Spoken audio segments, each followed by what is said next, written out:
नमस्कार, स्वागत है आप सभी का डीडी न्यूज में। आपके साथ न्यूज 10 लेकर हाजिर हूं मैं संध्या शर्मा। आइए बुलेटिन की शुरुआत करते हैं हेडलाइंस के साथ।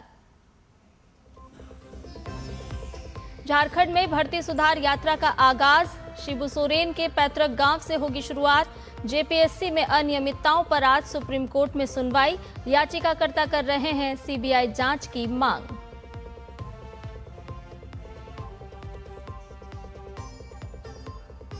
एक देश एक चुनाव के लिए गठित संयुक्त संसदीय समिति की बैठक आज, संसद भवन एनेक्सी में होगा मंथन।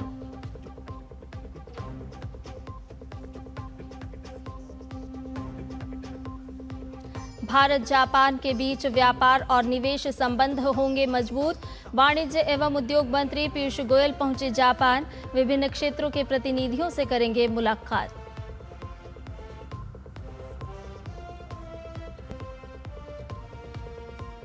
पश्चिम एशिया में जारी तनाव के बीच अंतर्राष्ट्रीय बाजार में कच्चे तेल की कीमतों में गिरावट दर्ज। ब्रेंट क्रूड 1.29% गिरकर $93.17 पर पहुंचा।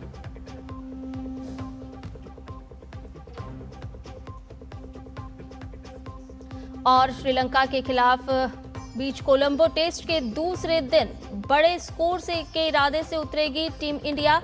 पहले दिन देवदत्त पडिक्कल की शतकीय पारी की बदौलत बनाए 5 विकेट पर 300 रन। सभी खबरें विस्तार के साथ। झारखंड में भर्ती परीक्षाओं में कथित गड़बड़ी का मामला अब सुप्रीम कोर्ट पहुंच गया है। झारखंड संयुक्त सिविल सेवा प्रारंभिक परीक्षा में कथित धांधली की जांच सीबीआई से कराने की मांग को लेकर दायर याचिका पर आज सुप्रीम कोर्ट में सुनवाई होगी। मामले की सुनवाई प्रधान न्यायाधीश सूर्यकांत, न्यायमूर्ति जॉय माल्या बागची और न्यायमूर्ति वी मोहना की पीठ के समक्ष होने की संभावना है। ये जनहित याचिका कार्यकर्ता हरिशरण देवगढ़ ने अधिवक्ता सत्यम सिंह राजपूत के माध्यम से दायर की है। याचिका में झारखंड लोक सेवा आयोग यानी जेपीएससी द्वारा 19 अप्रैल 2026 को आयोजित झारखंड संयुक्त सिविल सेवा प्रारंभिक प्रतियोगी परीक्षा की निष्पक्षता और पारदर्शिता पर गंभीर सवाल उठाए गए।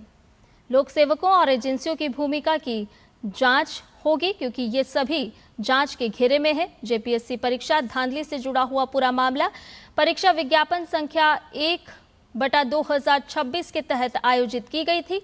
याचिकाकर्ता का आरोप है कि मामले की निष्पक्ष जांच जरूरी है और परीक्षा से जुड़े कथित अनियमितताओं की जांच राज्य सीआईडी की जगह केंद्रीय जांच ब्यूरो यानी कि सीबीआई को सौंपी जानी चाहिए।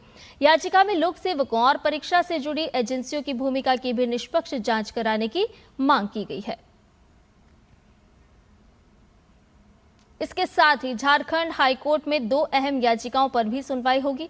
हाईकोर्ट में राज्य सरकार की ओर से 22 भर्ती परीक्षाओं को रद्द, 6 को स्थगित और 17 परीक्षाओं को जांच के दायरे में रखने के फैसले को चुनौती दी गई है। इस सभी याचिकाओं को सुनवाई के लिए एक साथ सूचीबद्ध किया गया है।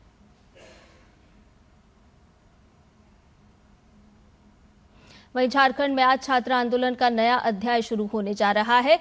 मसला अब दिशोम गुरु कहलाने वाले शिबू सोरेन के गांव से जुड़ गया है।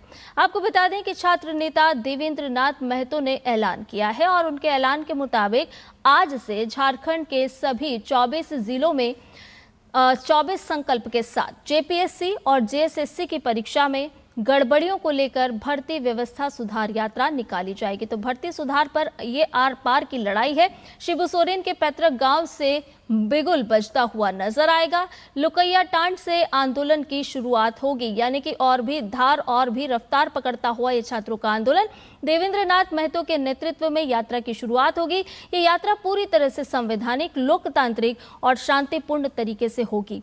महतो ने साफ कर दिया है कि किसी भी प्रकार की हिंसा या फिर कानूनी व्यवस्था को प्रभावित करने वाली गतिविधियों का इस पूरे अभियान से किसी तरह का कोई संबंध नहीं होगा।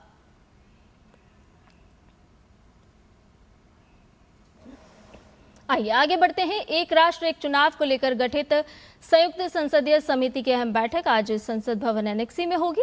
बैठक की अध्यक्षता समिति के अध्यक्ष पीपी चौधरी करेंगे। बैठक में संविधान के 129वें संशोधन विधेयक 2024 और केंद्र शासित प्रदेश कानून संशोधन विधेयक 2024 से जुड़े मुद्दों पर विभिन्न पक्षों और विशेषज्ञों के विचार सुने जाएंगे। बैठक की शुरुआत सुबह 11 बजे पूर्व केंद्रीय मंत्री और राज्यसभा सांसद पी चिदम्बरम के साथ संवाद से होगी। इसके बाद समिति के सदस्य दिल्ली के पद्म पुरस्कार विजेताओं के साथ चर्चा करेंगे और दोपहर में nation first policy research centre और विधि सेंटर फॉर लीगल पॉलिसी के प्रतिनिधियों से भी समिति विचार विमर्श करेगी। गौरतलब है कि समिति एक राष्ट्र एक चुनाव के प्रस्ताव के संवैधानिक और कानूनी पहलुओं पर विभिन्न राजनीतिक दलों और विशेषज्ञों से लगातार सुझाव ले रही है। वहीं जेपीसी अध्यक्ष पीपी चौधरी ने कहा है कि बार बार चुनाव होने से पूरे देश को नुकसान होता है, खास करके छात्रों को। उन्होंने एक राष्ट्र एक चुनाव को पूरे देश के हित में बताया है। सभी लोगों का ये मानना था कि देश में लोकसभा और विधानसभा के चुनाव साथ होने चाहिए, क्योंकि आम जनता इससे बहुत उनके ऊपर एडवर्स इफेक्ट पड़ता है। हम देखते हैं कि हमेशा हम जानना चाहते हैं कि देश भारत तो हमेशा चुनावी प्रक्रिया में ही लगा रहता है, तो हम गवर्नेंस कम कर देंगे। इन चुनाव में सबसे ज्यादा शिक्षा विभाग और सरकारी स्कूल के बच्चे का नुकसान होता है और ह्यूमन डेवलपमेंट का सबसे बड़ा नुकसान देश में अगर हुआ है हमारे बच्चों के लिए तो बार बार चुनाव होने की वजह से हुआ है। कॉलेज के स्टूडेंट्स के जो वैकेंसीज होती है, एडवर्टाइजमेंट होता है, एम्प्लॉयमेंट का बात है, चाहे डायरेक्ट एम्प्लॉयमेंट हो चाहे इनडायरेक्ट एम्प्लॉयमेंट हो, और चाहे उनके एजुकेशन कैलेंडर है, वो पूरा डिस्टर्ब हो जाता है बार बार चुनाव होने से। केंद्रीय गृह मंत्री अमित शाह आज नई दिल्ली में आयोजित होने वाले 9वें राष्ट्रीय सुरक्षा रणनीति सम्मेलन में भाग लेंगे। ये 2 दिवसीय सम्मेलन मंगलवार तक चलेगा। राष्ट्रीय सुरक्षा रणनीति सम्मेलन का ये 9वां संस्करण हाइब्रिड फॉर्मेट में आयोजित किया जा रहा है। इसमें प्रतिनिधि फिजिकल और वर्चुअल दोनों मोड में शामिल होंगे। देश भर के विभिन्न सुरक्षा बलों और पुलिस बलों के 850 से ज्यादा अधिकारी इस सम्मेलन के दौरान राष्ट्रीय सुरक्षा से संबंधित विभिन्न मुद्दों और चुनौतियों पर विचार विमर्श करेंगे। तो गृह मंत्री अमित शाह इस सम्मेलन में शामिल होने वाले हैं। 9वां राष्ट्रीय सुरक्षा रणनीति सम्मेलन है। बहुत महत्वपूर्ण सम्मेलन 2 दिनों का आयोजन किया जा रहा है और हाइब्रिड फॉर्मेट पर इसका आयोजन होगा। 850 से ज्यादा अधिकारी मंथन और विचार विमर्श करते हुए इस दौरान नजर आएंगे। जम्मू कश्मीर की श्रीनगर सेंट्रल जेल से पॉक्सो अधिनियम के 2 आरोपी रविवार को फरार हो गए। घटना के बाद पुलिस ने दोनों की तलाश के लिए बड़े पैमाने पर अभियान शुरू कर दिया है और पूरे केंद्र शासित प्रदेश में अलर्ट जारी किया गया है। एक वरिष्ठ पुलिस अधिकारी ने बताया कि दोनों आरोपी अलग अलग पॉक्सो मामलों में श्रीनगर सेंट्रल जेल में बंद थे। जेल से फरार होने के बाद उनकी गिरफ्तारी के लिए लुकआउट नोटिस जारी किए गए हैं। कश्मीर जोन पुलिस द्वारा जारी नोटिस के अनुसार पहला आरोपी मुख्तार अहमद गुज्जर है, जो अनंतनाग जिले के संगलान चिटरगुल का निवासी है, और दूसरे आरोपी की बात की जाए तो उसका नाम है फरमान खान, जो सदनपुरा रागिस्तान का निवासी है। दोनों के खिलाफ पॉक्सो एक्ट की धाराओं के तहत मामला दर्ज किया गया है। पुलिस के मुताबिक फरार आरोपियों की तलाश के लिए व्यापक सर्च ऑपरेशन भी चलाया जा रहा है। निकटतम पुलिस स्टेशन पर सूचना देने की अपील भी की गई है। यदि कोई भी ये वांटेड आरोपियों को देखता है तो जरूर सूचित करें। जम्मू कश्मीर में अलर्ट भी जारी कर दिया गया है। पुलिस ने आम लोगों से साफ तौर पर अपील की है कि आरोपियों के बारे में अगर आपको किसी भी तरह की कोई जानकारी मिलती है तो आप पास के पुलिस स्टेशन या फिर आपातकालीन नंबर 112 पर सूचना जरूर दें। पुलिस ने यह भी कहा है कि आरोपियों की गिरफ्तारी में मदद करने वाले सूचना देने वालों को उचित इनाम भी दिया जाएगा। तो गिरफ्तारी के लिए लुकआउट नोटिस भी जारी कर दिया गया है इन दोनों आरोपियों के खिलाफ। प्रवर्तन निदेशालय के लखनऊ जोनल ऑफिस ने आज मुजफ्फरनगर, गाजियाबाद और फरीदाबाद में 9 जगहों पर तलाशी अभियान चलाया। ये कार्रवाई मनी लॉन्ड्रिंग रोकथाम अधिनियम 2002 के तहत फर्जी इनपुट टैक्स क्रेडिट ITC लेने और उसे आगे पास करने के मामले में की गई। ये मामला Jambudweep exports and imports limited से जुड़ा हुआ है। आरोप है कि ये कंपनी बगैर सामान की असल आवाजाही के जाली इनवॉइस और ई-वे बिल के जरिए फर्जी आईटीसी बनाने और उसे आगे पास करने में शामिल थी। जांच में कई फर्जी कंपनियों के जरिए बड़े पैमाने पर सर्कुलर ट्रांजैक्शन, फंड की तेजी से लेयरिंग और कैश निकालने की बात भी सामने आई है। जीएसटी अधिकारियों ने पाया है कि 9.63 करोड़ रुपए का आईटीसी गलत तरीके से लिया गया और 10.28 करोड़ रुपए का आईटीसी आगे पास कर दिया गया। इससे सरकारी खजाने को नुकसान हुआ, जो पीएमएलए के तहत अपराध से हुई कमाई माना जाता है। इस तलाशी का मकसद अपराध से हुई कमाई का पता लगाना और फायदा उठाने वालों की पहचान करना था। इसके साथ ही फर्जी आईटीसी नेटवर्क से जुड़े दस्तावेजी और डिजिटल सबूत इकट्ठा करना भी इसी का उद्देश्य है। मामले में आगे की जांच अभी भी जारी है। केंद्रीय वाणिज्य और उद्योग मंत्री पीयूष गोयल जापान पहुंच गए हैं। वो 27 अगस्त तक वहां रहेंगे और इस दौरान केंद्रीय मंत्री टोक्यो, नागोया और ओसाका का दौरा करेंगे और भारत के अब तक के सबसे बड़े व्यापारिक प्रतिनिधिमंडल का नेतृत्व भी वो कर रहे हैं। इस व्यापारिक प्रतिनिधिमंडल में 200 से ज्यादा व्यापार प्रतिनिधि शामिल हैं, जो विनिर्माण, सेमीकंडक्टर, स्वच्छ ऊर्जा और इस्पात से लेकर ऑटोमोटिव, वित्तीय सेवाएं, स्वास्थ्य सेवा और स्टार्टअप जैसे विभिन्न क्षेत्रों से जुड़े हैं। ये यात्रा दोनों देशों की विशेष रणनीतिक और वैश्विक साझेदारी के प्रति उनकी महत्वाकांक्षा को दर्शाती है और ये यात्रा ऐसे समय में हो रही है जब भारत और जापान व्यापार और निवेश संबंधों को और अधिक मजबूत करने की दिशा में प्रयासरत है। केंद्रीय मंत्री जापान के प्रमुख औद्योगिक समूहों के सीनियर अधिकारियों के साथ कई बैठकें करने वाले हैं। जापान निवेश, प्रौद्योगिकी और औद्योगिक सहयोग के क्षेत्र में हमेशा से भारत के सबसे भरोसेमंद साझेदारों में से एक रहा है।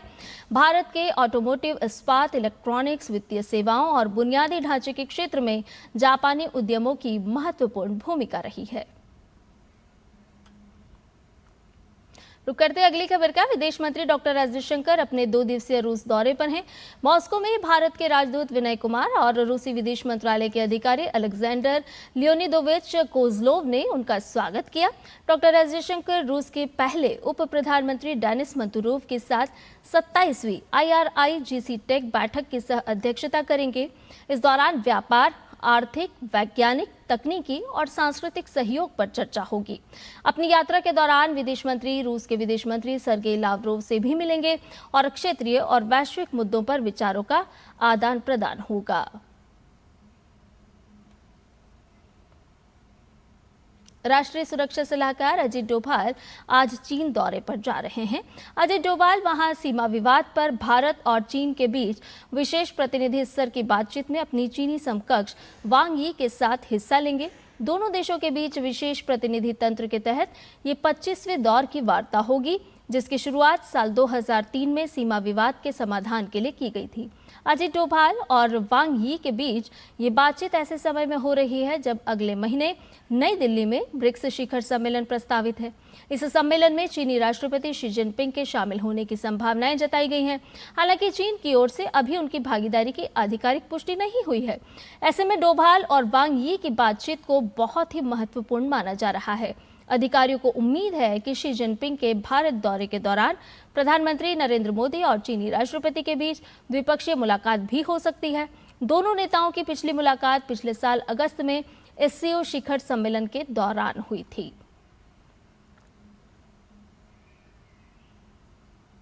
रुक करते अगली खबर का। भारत और मॉरिशस ने ऊर्जा क्षेत्र में अपने रिश्तों को और मजबूत करने की दिशा में कदम आगे बढ़ाए हैं। केंद्रीय पेट्रोलियम मंत्री हरदीप सिंह पुरी ने पोर्ट लुई में मॉरिशस के प्रधानमंत्री नवीन चंद्र रामगुलम से मुलाकात की। दोनों ने ऊर्जा सुरक्षा और स्वच्छ ऊर्जा की ओर बढ़ने के तरीकों पर बातचीत की। इस बैठक के बाद 2 महत्वपूर्ण समझौते भी हुए। इन समझौतों से मॉरिशस के पेट्रोल, डीजल, समुद्री गैस, ऑयल और विमान ईंधन लंबे समय तक मिलता रहेगा। पर्यावरण, वन और जलवायु परिवर्तन मंत्री भूपेंद्र यादव मंगोलिया की यात्रा पर हैं। वो रविवार को मंगोलिया की राजधानी उलानबटार पहुंचे। भूपेंद्र यादव UNCCD की 17वीं कॉन्फ्रेंस ऑफ पार्टीज यानी COP17 में हिस्सा लेंगे। केंद्रीय मंत्री ने इस बात की जानकारी साझा करते हुए सोशल मीडिया पर लिखा कि वो अगले कुछ दिनों में विभिन्न बैठकों और मंचों पर भारत का पक्ष रखेंगे। इस कॉन्फ्रेंस के मुख्य मुद्दे जमीन को खराब होने से बचाना और पर्यावरण को दोबारा स्वस्थ बनाना रहेगा। COP17 का आयोजन 17 से 28 अगस्त तक उलानबटार में हो रहा है। बुलेटिन में फिलहाल रुकने एक छोटे से ब्रेक के लिए, जल्द हाजिर होंगे। खाने में मेरी क्वीन के लिए क्या है? किंग मटर पनीर, किंग बैगन भरता, king veg pulao, king palak paneer kofta. ये सब किंग क्यों?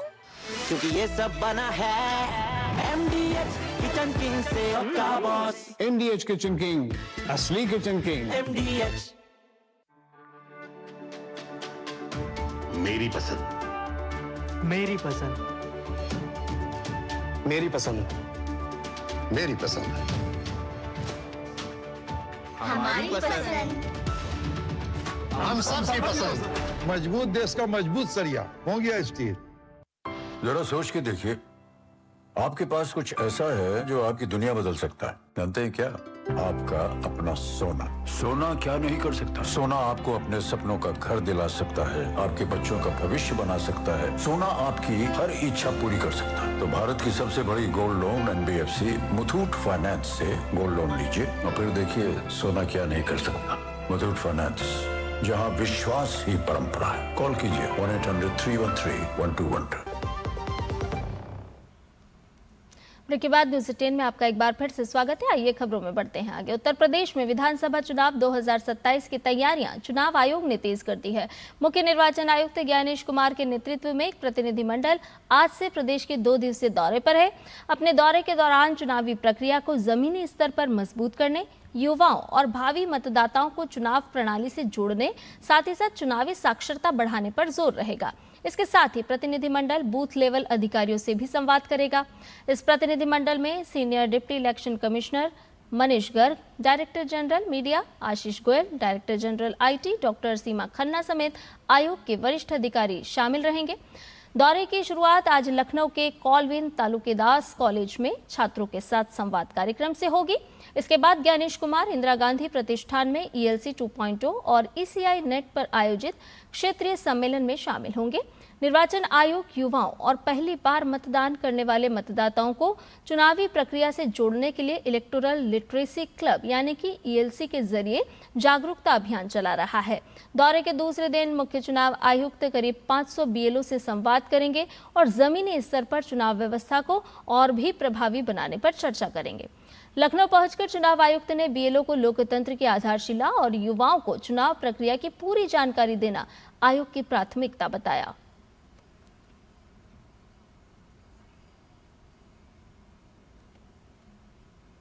उत्तर प्रदेश के मतदाताओं के लिए संदेश देने के लिए आए हैं। खास तौर से हमारे बूथ लेवल ऑफिसर्स जो कि लोकतंत्र की आधारशिला होते हैं, उनको कुछ बात समझाने और उत्तर प्रदेश की जितनी यूनिवर्सिटीज़ हैं और जितने स्कूल्स हैं वहाँ पर चुनाव प्रक्रिया की पारदर्शिता और पूरी प्रक्रिया को समझाने के लिए भी यहाँ पर कार्यक्रम होंगे। आज सावन का चौथा और अंतिम सोमवार है। इस अवसर पर देश भर के शिवालयों में सुबह से ही शिव भक्तों की भीड़ लगी है। शिव मंदिरों में श्रद्धालु भोलेनाथ का जलाभिषेक कर रहे हैं। शिवालयों में भव्य श्रृंगार भी हो रहे हैं। श्रद्धालु उपवास रखकर सुख समृद्धि की कामना कर रहे हैं। देवघर, काशी, उज्जैन, अयोध्या समेत देश भर के हर छोटे बड़े मंदिरों में आस्था का सैलाब उमड़ रहा है। दिल्ली के गौरी शंकर मंदिर में भी सुबह से ही भक्तों की भीड़ उमड़ी। भक्तों से बात की DD न्यूज के संवाददाता मोहित शुक्ला ने। आइए आपको सुनवाते हैं।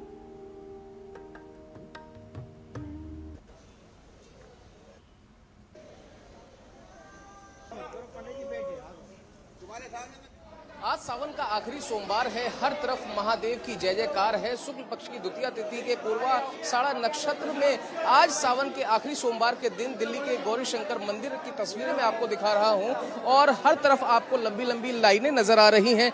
जहां तक आप देख पाएंगे, जहां तक हमारे कैमरा सहयोगी जगदेव आपको दिखा पा रहे हैं, आप सीधे सामने एकदम दर्शन कर सकते हैं। यहाँ पर साक्षात महादेव और उनके साथ पूरा आप ये जो उनका परिवार है उसका भी साक्षात दर्शन करिए। कोई बेल, कोई धतूरा, कोई ध्वजा, कोई नारियल, कोई धृत, कोई भांग और कोई गंगाजल अपने हाथ में लेकर यहाँ पर पहुंचा हुआ है। हर किसी की कोशिश यही है कि वो अपने अपने तरीके से भगवान महादेव को मना सकें, राजाधिराज महादेव को अपने उनके चरणों में जल अर्पित कर सके। हमारे साथ कई सारे लोग हैं। माता जी कहाँ से आई हैं? सबसे पहले आपको हर हर महादेव, और मन में क्या अरदास लाई हैं? कहाँ से आई हैं? भोले बाबा का आशीर्वाद लेने आए। बेटा आप यहाँ कहाँ से आए हैं और लगातार हर सोमवार यहाँ पर पहुँचे हुए हैं, आज आखिरी सोमवार है, और आज मन में क्या अरदास है? बस बाबा की कृपा बनी हुई है, बाबा की कृपा बनी रहे। और मैम आपसे जानना चाहूँगा कहाँ से आई हैं और आपके साथ परिवार में कौन कौन आए हैं और कैसा रहा आपका पूरा सोमवार और पूरा सावन का महीना? देखा जाए तो भगवान महादेव को कितना मना पाए, कितना रिझा पाए? बाबा की कृपा हमेशा बनी रहती है। मैं यहीं पास से भागीरथ पैलेस से आई हूँ। हाँ जी। और साफ तौर पर आप देखिए कि हर कोई अपने अपने तरह से मनाने की कोशिश कर रहा है। यही वजह है कि सावन के आखिरी सोमवार के दिन मंदिर, तमाम मंदिरों में, देश के किसी भी मंदिर में आप जाएंगे आपको ऐसी ही भीड़ नजर आएगी। और यही वजह है कि देश के तमाम शिवालय आज सावन के आखिरी सोमवार के दिन लंबी लंबी लाइनों से और भक्तों की कतारों से भरे पड़े हैं और हर कोई अपने अपने तरीके से बाबा के चरणों में अपना सिर झुकाते हुए नमन कर रहा है और यही कह रहा है कि ओम तत्पुरुषाय विद्महे महादेवाय धीमहि तन्नो रुद्रः प्रचोदयात्। सावन के इस आखिरी सोमवार की आपको बहुत बहुत बहुत शुभकामनाएं। दिल्ली से कैमरा पर्सन जगदेव के साथ मैं मोहित शुक्ला, दूरदर्शन न्यूज। आइए रुक करते अगली खबर का। देश में H1N1 इन्फ्लुएंजा को लेकर भारतीय आयुर्विज्ञान अनुसंधान परिषद यानी ICMR ने स्थिति स्पष्ट कर दी है। ICMR के वरिष्ठ वैज्ञानिकों के मुताबिक देश में फिलहाल जो इन्फ्लुएंजा A H1N1 वायरस फैल रहा है वो कोई नया स्ट्रेन नहीं है। ये वायरस 2025 से ही देश में सक्रिय है, इसलिए किसी को भी घबराने की जरूरत नहीं है। स्वास्थ्य अधिकारियों के अनुसार देश में इन्फ्लुएंजा की स्थिति पर नियमित निगरानी रखी जा रही है और आवश्यकता के अनुसार जन स्वास्थ्य संबंधी कदम उठाए जा रहे हैं।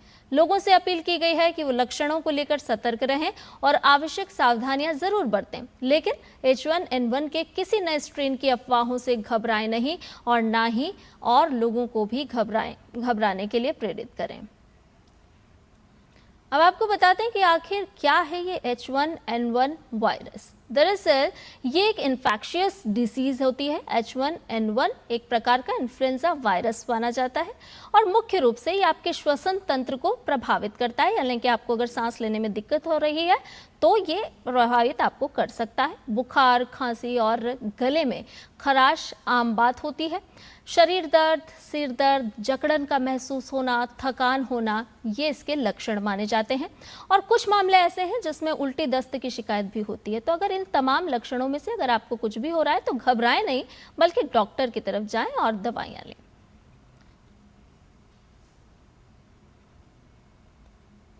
अभी जो वायरस है आखिर फैलता कैसे है, एक बार ये भी समझते हैं। दरअसल खांसने छींकने से ये फैलता है।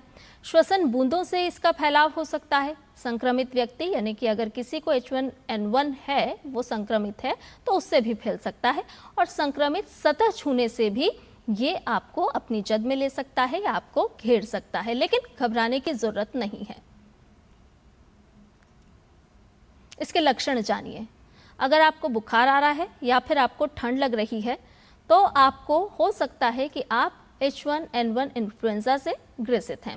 अगर खांसी हो रही है, लगातार खांसी बनी हुई है, सिर दर्द आपको लगातार बना हुआ है, नाक बहना या फिर बंद होना, मतलब ये तमाम तरह के ऐसे लक्षण हैं जिसमें से कोई भी लक्षण अगर ज़्यादा समय तक आपके शरीर में बना रहता है या आप महसूस करते हैं तो हो सकता है कि आप H1N1 इन्फ्लुएंजा से ग्रसित हैं।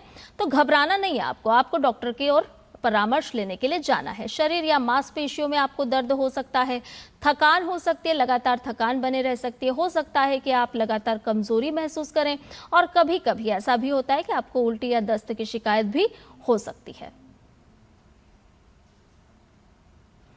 अब ये जो वायरस है इससे आप कैसे बच सकते हैं, कौन कौन से ऐसे उपाय हैं जो आप बचा करके इस वायरस से बच सकते हैं? तो आपको सैनिटाइजर का नियमित इस्तेमाल करना है। इसके अलावा खांसते छींकते वक्त आपको अपने मुंह को ढकना है, यानी कि ये वायरस किसी और में ना फैले, आपको इस बात का भी ख्याल रखना है। और टिश्यू तुरंत डस्टबिन में डालें, यानी कि वो टिश्यू को आप जहां तहां ना रखें और ना ही उसको दोबारा आप इस्तेमाल करें, आप उसको डस्टबिन में डाल दें यूज़ करने के बाद। आँख, नाक, मुंह छूने से बचें। बीमार व्यक्ति से आप दूरी बनाएं, यानी कि H1N1 इन्फ्लुएंजा अगर ये वायरस किसी व्यक्ति में है तो फिर आप उससे थोड़ी सी दूरी बना लीजिए। फ्लू वैक्सीन पर डॉक्टर से सलाह भी आप ले सकते हैं, यानी कि एक बार फिर वही दोहराते हैं कि किसी तरह से घबराने की जरूरत नहीं है, क्योंकि ICMR ने भी स्पष्ट कर दिया है कि आपको घबराना नहीं है बल्कि परामर्श लेना है। आइए रुक करते अगली खबर का। पश्चिमी एशिया में जारी तनाव के बीच अंतर्राष्ट्रीय बाजार में कच्चे तेल की कीमतों में गिरावट दर्ज की गई है। निवेशकों ने अमेरिका की ओर से ईरान पर नए प्रतिबंधों की संभावित घोषणा से पहले मुनाफा वसूली की, जिससे तेल के दाम $1 से ज्यादा नीचे आ गए। ब्रेंट क्रूड करीब 1.29% गिरकर $93.17 प्रति बैरल पर पहुंच गया, जबकि अमेरिकी WTI क्रूड में भी करीब 1.38% की गिरावट दर्ज की गई और ये $85.86 प्रति बैरल रहा। भारत और श्रीलंका के बीच टेस्ट सीरीज का दूसरा मैच कोलंबो में खेला जा रहा है। आज मैच का दूसरा दिन है। भारत बड़े स्कोर की ओर बढ़ रहा है। दूसरे टेस्ट के पहले दिन टीम इंडिया 300 रन के स्कोर के आगे खेल रही है। हालांकि भारत के लिए दूसरे दिन की शुरुआत अच्छी नहीं रही और सारांश जैन के तौर पर छठा विकेट लगा। टीम इंडिया ने 6 विकेट पर 312 रन बना लिए हैं। ध्रुव जुरेल और ऋषभ पंत क्रीज पर डटे हुए हैं। न्यूज़ 18 में फिलहाल के लिए इतना ही। मुझे दीजिए इजाजत। नमस्कार।